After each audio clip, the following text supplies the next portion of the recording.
네, 오후장 시장 토크 계속해서 이어가 보도록 하겠습니다. 함께해 주실 두 분, 미르경제연구소 정태근 이사, 헤르베스타 하창한 본부장입니다.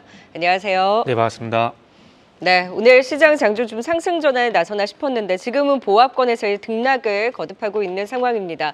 자, 정태근 이사님, 네. 우리 지난번에 시장 좀 큰 흔들림이 컸을 때 네네. 삼성전자가 옵션 만기일에 4자를 볼 수 있기는 하지만 그때를 분기점으로 뭔가 이제 변화가 나타날 수 있다라는 말씀을 주셨잖아요. 네, 만길 기점으로. 그런데 우리 네. 진짜 어제 4자를 받고 오늘 같은 경우에 장중 8%까지 급반등이 나왔단 말이에요. 근데 단순 오늘의 상승을 보면 일단 저가면서 굉장히 세니까 삼성전자가 그래도 5만 원 선 부근에서 바닥을 잡는구나 기대를 좀 가져볼 만한데 네네. 또 오늘 삼성전자 쪽으로만 너무 또 움직임을 가져가고 있잖아요. 네네. 어떻게 보셨어요? 좀 뜬금없는 얘기일 수도 있지만 외국인들이 참 부럽다라는 얘기를 했어요. 무슨 얘기냐면은 일단 만길 변동성은 결국 외국인 때문에 나왔다고 보는 게 맞는 거거든요. 뭐 한편 또 이해가 되는 게 공매도가 없다 보니까 외국인들 같은 경우는 아시다시피 해지 수단이 없습니다. 해지 수단이 없는 상황이고 그러다 보니까 이 만기를 이용해 가지고 변동성을 만들어서 하방에다 해지를 좀 했다라 좀 보시면 될 것 같은데 지금 어쨌든 시장에 큰 영향을 주고 있는 건 삼성전자라는 거 무시할 수 없거든요. 그래서 삼성전자를 이용해서 시장 하락을 유도하게 되고 그러면서 옵션 만기 변동성 나왔는데 그러면서 만기일이 끝이 나게 되면서 또 오늘도 골드만삭스가 대량 매수가 들어오고 있어요. 이거 누가 보더라도 쇼커버링입니다. 누가 봐도 쇼커버링이에요. 그럼 오늘 삼성전자가 반등이 나온 이유는 방금 답이 나왔어요. 만길 영향에서 벗어났다는 부분들. 이게 첫 번째 이제 원인이라고 보시면 될 것 같고 그리고 조금 전에 또 삼성전자 힘이 좀 빠지고 있는데 지금은 아무래도 삼성전자가 그동안 매도 힘이 좀 강했었기 때문에 매수가 들어온다고 하더라도 그 매수가 장중에 끊기게 되면은 상승폭이 축소가 좀 될 수밖에 없을 것 같아요. 그래서 그런 부분들은 좀 감안을 하시고 그리고 이런 것도 있는 것 같아요. 오늘 CT에서 리포트가 하나 나왔어요. 4분기에 대해서 그렇게 우려하지 않는다라는 그런 리포트를 냈거든요. 네. 그 프리미엄 메모리라든지 HBM 비중이 좀 증가를 하게 되면서 4분기 디램 가격이 예상보다 선방할 수 있다라는 그런 얘기를 했고요. 그리고 내년 2분기 같은 경우는 애플이 12가 DDR5에 대한 어떤 채택이 늘어나게 되면서 디램에 대한 어떤 평균 판매 가격 이런 것도 상승이 예상되는 얘기가 나오게 되면서 아마 이 두 가지 요인이 제가 봤을 때는 삼성전자의 반등을 이끄는 요인이지 않나고 생각을 하고 있습니다. 자, 오늘 기분 좋게 삼성전자 반등이 나와서 좀 좋은 말씀을 좀 드리면 좋겠지만 하지만 현실적으로 봐야 될 것 같아요. 일단은 제가 말씀을 드린 대로 이번 주 진짜 만길 때문에 하락이 나왔다라면은 이제 제자리를 좀 찾아갈 거거든요. 그럼 그 제자리를 찾아가는 가격이 55,000원입니다. 그러면 그 55,000원 부근에서 아마 상승이 멈출 가능성이 상당히 높고 그렇게 본다라면은 아직까지는 삼성전자가 가지고 있는 본질적 가치가 바뀐 부분이 없기 때문에 그 55,000원 부근에서 좀 추가 하락이 좀 제한되는지 그 부분을 좀 먼저 보시는 게 좋지 않을까 생각이 들어요. 네, 결국 삼성전자로 촉발된 하락, 또 삼성전자로 나타나는 반등이기는 하나 지금 삼성전자 자체적인 흐름보다 이제 수급으로 인한 네네. 주가에 대한 등락이 있을 수 있는 만큼 오늘의 장대 양봉 반갑기는 하나 상방 또한 55,000원 선 부근으로 제한될 가능성이 높고 거기에서 제대로 또 주가 좀 지지를 받으면서 상방으로 열 수 있는지에 대한 확인을 네네. 하고 가야 한다. 그러면 시장에 대한 향방도 결국 삼성전자가 55,000원 선 돌파를 하는지 여부에 달려 있겠네요. 네, 그렇죠. 네, 오늘의 반등 반갑긴 하지만 조금 더 확인을 해보자라는 말씀을 주셨습니다. 이런 와중에 하창한 본부장님, 삼성전자, 하이닉스가 그나마 좀 버텨내줘서인지 오늘 소부장주들이 일제히 같이 또 반등을 주고 있거든요. 테크윙을 비롯해서 이런 종목군들도 삼성전자의 그냥 흐름과 같이 연동돼서 봐야 되는 걸까요? 네, 그렇습니다. 사실 뭐 소부장들이 명확하게 잘 달려주기 위해서는 이 대형주 단이 좀 안정적인 추세적인 상승이 나올 때 보통 소형주들에서 대박이 많이 나거든요. 근데 대형주가 좋지 않은 상황에서 소부장들만 달려 나가는 거는 뭐 특정한 이슈가 있거나 아니면 테마적으로 수급이 도는 거를 제외하고는 사실 이상적인 흐름은 아니다라고 보시는 게 맞을 것 같습니다. 금일 뭐 삼성전자가 장중 8%대까지 올라갔기 때문에 거기에 맞춰서 사실 소부장들도 좀 반등이 나오고 있다라고 보시면 좋을 것 같고요. 뭐 대표적으로 테크인 같은 경우도 그렇고 뭐 PSK홀딩스도 그렇고 HPSP도 그렇고 대부분 최근에 주가가 바닥권입니다. 뭐 장중 바닥이기도 하고요. 아니면 최근에 주가 추이에서도 바닥권에 있다가 반도체 쪽이 좀 달려주니 거기에서의 좀 반등 기조가 만들어지고 있다라고 보시면 좋을 것 같고요. 현재 시점에서는 소부장들이 조금 매력적으로 보일 수가 있습니다. 왜냐면 가격적인 부분에서 회복이 나오면은 아무래도 대형주보다는 소형주가 조금 더 탄력적으로 움직임이 나올 수가 있거든요. 근데 앞에서도 잘 설명을 해주셨지만 오늘 삼성전자 같은 경우는 프로그램 그 매수에서 좀 불안한 부분들이 있습니다. 이게 이 수량으로 보면 180만 주 계속 던지고 있고요. 이게 프로그램이 나가고 있다는 거 장중 외국인 현물 수급은 좀 다 잡히고 있는데 보통 삼성전자가 달려줄 때는 현물 수급도 들어오지만 프로그램도 같이 달려 들어오거든요. 근데 그런 부분에서 일부 괴리도가 있기 때문에 지금 만약에 이게 앞서 말씀해주신 선물 그 옵션 저도 옵션 만기 이후에 좀 수급의 변화라고 생각을 하고 있는데 그 부분에서 만약에 약간의 뭐 단기적인 포지션 정리 용도로 지금 만약에 활용을 하는 거다라고 본다라고 한다면 또 한 번 정도 출렁임이 있을 수가 있어요. 그러면 네. 소부장단에서는 더 큰 하락이 나올 수가 있거든요. 그렇기 때문에 현재 시점에서는 명확하게 대형주들이 자리를 잡는 게 굉장히 좀 중요하겠다라고 보시면 좋을 것 같고 사실 삼성전자가 오늘 6%, 7%, 8% 움직이는데 전체 시장에서의 수급을 보시면 거래소에서 외국인이 마이너스 1268억 원이고 프로그램 비차익 순매 돈은 3714억입니다. 이거 바스켓으로 던지고 있다는 거고요. 보통 삼성전자가 이 정도로 올라가면은 외국인 수급이 한 5천억은 깔려야 됩니다. 맞아요. 네, 그래서 수급적인 부분이 너무 약하기 때문에 이런 부분들을 조금 더 확인을 하신 다음에 소부장으로 보시는 게 맞을 것 같고요. 대형주가 무너지고 지금 필반도 굉장히 많이 무너지고 있거든요. 네. 최근에. 그래서 엔비디아가 이제 21일 실적 발표니까 21일부터 우리 장에 뭔가 터닝 포인트를 줄 수도 있겠지만 그 전까지는 조금은 보수적으로 보시는 게 낫지 않을까라고 생각을 하고 있습니다. 네, 오늘 뭐 에이징랜드, 테크인과 같은 종목들도 좀 반등을 주고 있긴 하나 결국 삼성전자가 자리를 잡아야 소부장주들도 함께 갈 수 있다. 다만 오늘 삼성전자에 대한 수급이 약한 만큼 오늘의 급등 이후에 조금 더 추세적인 연속성의 삼성전자가 결국 소부장주들의 흐름을 좌우한다라는 말씀을 주셨습니다. 그러니까 오늘 반등한다고 하더라도 너무 큰 기대를 가져서는 안 된다라는 두 분의 말씀이 조금 더 확인을 하게 하네요. 이런 가운데 또 우리 오늘 너무 걱정됐던 쪽 2차 전지 트럼프 그 IRA 폐지 네네. 그 검토 얘기로 오늘 2차 전지주 가뜩이나 안 좋은데 오늘 또 얼마나 빠질까 걱정을 많이 했는데 여지없이 급락이 나왔고 급락 나온 이후에 낙폭을 줄이지를 못하고 있는 네네. 상황이에요. 근데 그런 와중에 개인은 파는데 메이저 수급은 또 담아가는 모습도 포착이 됐었거든요. 네네. 이건 또 어떻게 봐야 되죠? 그러니까 이 부분은 이렇게 좀 말씀을 드릴게요. 제가 이 시간을 통해서 2차 전지 같은 경우에는 어쨌든 올해까지 나쁘지 않다는 관점에서 봐야 된다고 말씀드리면서 어떤 걸 제가 말씀드리냐면은 2차 전지 같은 경우는 이슈에 따라서 변동성이 나올 가능성이 상당히 높다라는 말씀을 좀 분명히 드렸습니다.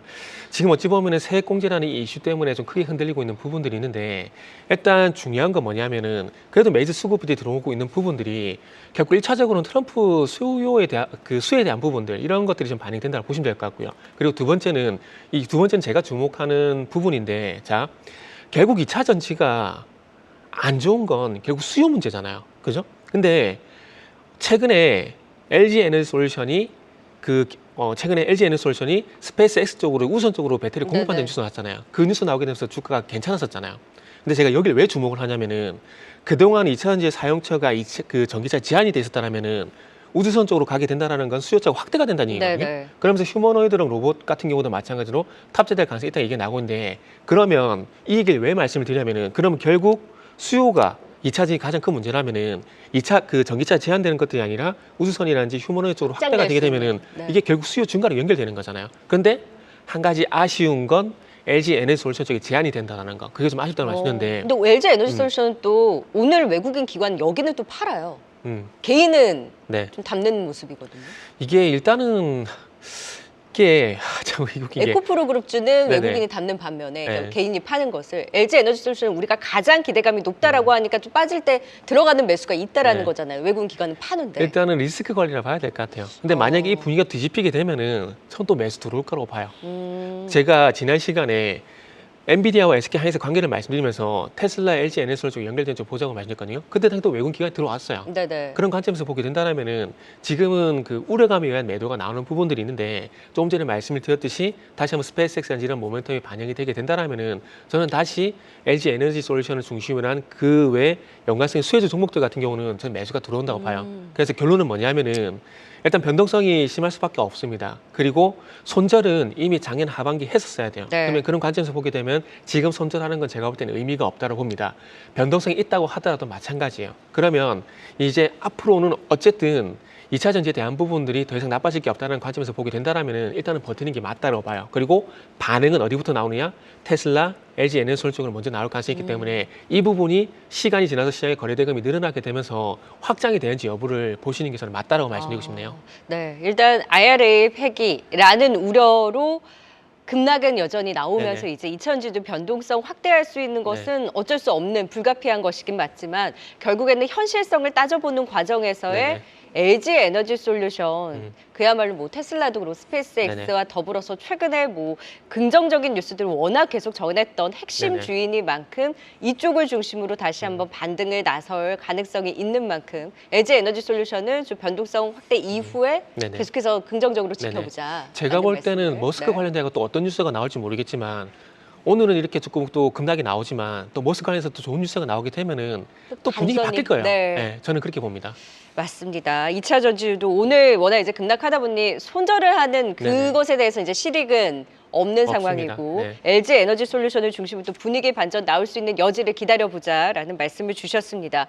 자, 어제 우리 또 막판에 깜짝 놀랐던 것이 실리콘2였죠. 네. 실적이 그렇다고 되게 미스도 아닌데 주가는 마치 초어닝 쇼크처럼 반응을 하는 모습이었고 오늘 제대로 된 반등을 보이지 못하고 있는 상황에서 그나마 오늘 화장품 관련해서 한중 정상회담 얘기 있으니까 이제 중국 쪽 관련주들은 조금은 고개를 드는 모습이었거든요. 네. 근데 뭔가 실리콘2가 대장 역할을 했다 보니까 혹시 좀 분위기가 꺾이는 것인가 걱정이 되는데 어떻게 보세요? 네, 이거는 조금은 예상할 수 있었던 부분이긴 합니다. 왜 그러냐면 우리가 이제 이건 수출입 데이터를 보셨던 분들은 좀 느낌이 오셨을 텐데 HS 코드 3304로 시작하는 그 수출입 데이터를 보셨을 때는 9월달, 10월달이 굉장히 잘 나왔죠. 네. 그러다 보니까 특히나 9월달에 잘 나온 거는 오케이 뭐 파업도 있고 이제 뭐 미국의 소비 시즌도 있고 여러 가지 이제 소비 시즌이다 보니까 선제적으로 물량이 들어갔겠거니라고 생각을 할 수 있지만 10월 달까지 거의 9월과 육박하는 데이터가 나왔거든요. 근데 이 9월 데이터가 이전 7월, 8월 데이터와 비교했을 때 굉장히 많은 큰 폭으로 상승한 상황입니다. 그래서 이게 이제 11월 달 첫 번째 데이터가 굉장히 중요했었던 이유가 이 기조가 유지가 되지 않으면 이건 피크아웃이다 네. 라는 그런 소문이 꽤 많이 돌고 있었어요.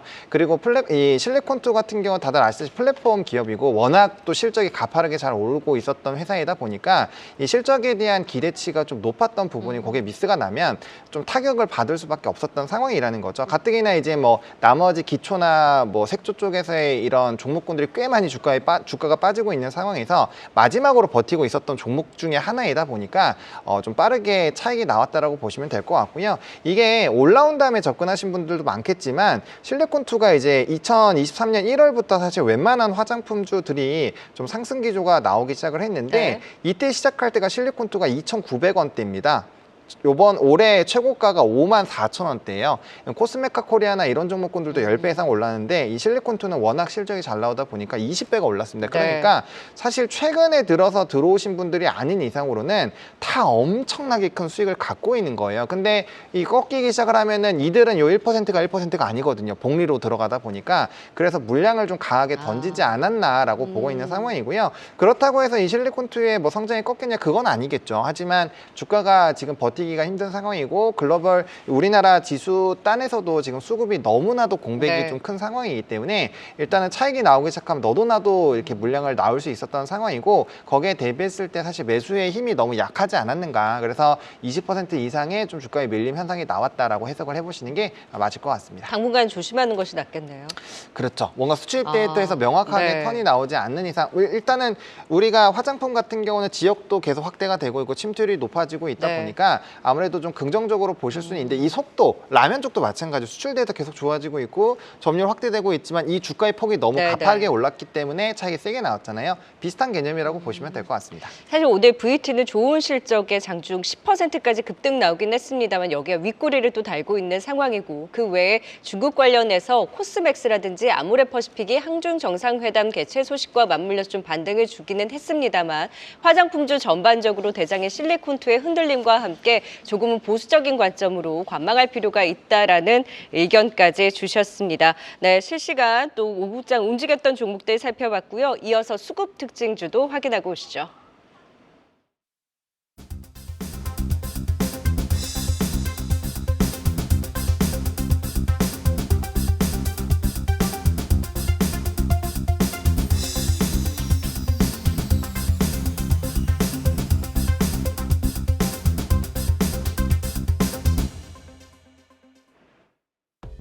네, 장중 2,400선을 하회한 뒤 반등에 나서는 양시장입니다. 특히 반도체 투톱이 강하게 상승하면서 지수를 끌어주는데요. 오늘 외국인과 기관이 모두 삼성전자와 SK하이닉스를 매수하고 있습니다. 한시 기준 삼성전자는 외국인이 64만 주, 기관은 95만 주 순매수하는데요. 외국인의 순매수 규모는 오전장보다 1.5배가량 확대됐고 또 기관은 2배 가까이 물량을 늘려냈습니다. 외국인과 기관의 매수세가 확대되면서 삼성전자 현재 7%대 강세를 보이고 있습니다. 이번 주 순매수의 연속성을 따지자면 네이버와 삼성중공업이 5거일 내내 외국인과 기관의 선택을 받고 있습니다. 네이버는 오늘도 1%대 오르면서 한 주 내내 오름세를 보이고 있고요. 삼성중공업은 이번 주 6%대의 상승세를 보여주고 있습니다. 오늘 진에어가 대한항공과 아시아나 합병 수혜 기대감에 6% 상승하는 반면 대한항공도 기관의 매수세에 2%대 상승하고 있습니다. 특히 정호경에는 윤 대통령이 중국 시진핑 국가주석과 2년 만에 정상회담을 진행할 거라 밝히면서 여행과 카지노 그리고 화장품주들이 잠깐 반등했는데요. 조금 뒤 대한항공에 대한 대응 전략 확인하시죠. 이어서 코스닥 순매수 상위 종목도 알아보도록 하겠습니다. 트럼프 정부의 IRA 폐지 언급이 나오면서 국내 2차 전지주들의 하락세가 짙습니다. LG에너지솔루션과 포스코홀딩스가 10%대, 또 삼성 SDI가 7%대 하락하고 있는데요. 코스닥에서도 에코프로비엠이 5%대 하락하면서 약세를 보이고 있지만 외국인들은 에코프로비엠과 에코프로를 순매수하고 있습니다. 각각 10만 주와 20만 주가량 매수하고 있고요. 또 외국인이 엔캠을 6거래일간, 또 2차 전지 장비기업 PNT를 4거래일간 순매수하면서 2차 전지주들에 대한 연속적인 매수세를 보여주고 있습니다. 한편 기관은 테크인과 HPSP 같은 반도체, 또 한글과 컴퓨터, 그리고 엠로 같은 AI 관련주들을 매수하고 있는데요. 기관은 테크윙을 2거래일간 매수하면서 현재 상승하고 있고요. 또 한글과 컴퓨터는 6거래일간 순매수 이어면서 한글과 컴퓨터도 1.51%대 상승하고 있습니다. 지금까지 수급 특징주 전해드렸습니다. 세계 수급 특징주 대한항공 합병에 대한 기대감까지 최근에 좀 꾸준히 올라오는 모습이었어요. 대한항공. 네. 오늘도 여전히 그 대한항공, 아시아나항공 그리고 진에어만 오르는 모습인데 그만큼 기대감이 높은 것 같아요. 일단은 과점의 기대감이 좀 반영이 되는 것 같아요. 기업 결합에다가 통합 LCC까지 하게 되면은 해외 단거리 노선, 국내 해외 장거리 노선을 다 이제 과점을 하게 되거든요. 그래서 아마 그런 기대감들이 전반적으로 또 반영이 되는 것 같아요. 네. 그리고 3분기 실적 진에어도 그렇고 대한항공도 잘 나왔거든요. 근데 4분기도 잘 아시겠지만 전통적으로 장거리 해외 노선에 대한 어떤 수요가 상당히 많은 시기입니다. 그렇게 본다라면 4분기 실적도 상당히 긍정적인 부분이 있기 때문에 좋게 봐야 되는데 중요한 건 시장의 어떤 관심이 트럼프 쪽으로 많이 가 있다 보니까 그 상승폭은 기대치만큼 많이 나오지는 않을 것 같아요. 네. 그렇기 때문에 조금 점진적인 어떤 상승을 노리고 뭐 대한항공이라든지 진에어를 바라보신다라면은 개인적으로는 큰 네. 무리가 없을 것 같다. 이렇게 진단을 하고 있습니다. 네, 이어서 코스닥 수급 특징주 알테오젠이 그나마 매수와 함께 좀 버텨내주는 흐름 유의미할까요? 네, 뭐 당연히 유의미하다라고 생각을 하고 있습니다. 일단 시가총액 1위 기업이고요. 그다음에 최근에 이렇게 시장이 좀 불안정한데도 불구하고 주가의 우상향 기조가 유지가 되고 있습니다. 펀드에서 워낙 긍정적인 내용들이 많은데 뭐 키트로다 SC는 뭐 다들 알고 계실 거고 이번에 이제 다이치 상큐와 에너투 독점 계약에 따라서 펀더멘털이 굉장히 좀 크게 확대가 되고 있다라는 점, 또 에로에 대한 숫자가 많이 늘어났다라는 점, 그리고 증권가에서 목표 주가 13만 원까지 나왔죠. 그래서 이런 긍정적인 모멘텀들이 좀 같이 있다라고 보시면 좋을 거고, 아마 수급의 기조가 좋아지면 알테오젠이 가장 빠르게 또 반등이 나오지 않을까 싶어서 또 지수 상승에 영향을 줄 수 있으니 지속적으로 좀 관심을 네. 가져보시면 좋을 것 같습니다. 최근 국제금리 상승에도 불구하고 알테오젠은 계속해서 그 수급이 머무르는 움직임, 역시 코스닥 시총 상위주로서 버팀목 역할을 해주고 있는 긍정적인 분석까지 들어봤습니다. 두 분과 함께 오후장 시장 토크 도움 말씀 들어봤어요. 지금까지 정태근 이사, 하창원 본부장이었습니다. 고맙습니다. 네, 감사합니다. 계속해서 다양한 경제 이슈를 알고 싶다면 구독과 좋아요, 알림 설정 부탁드립니다. AI 캐스터 권미정이었습니다.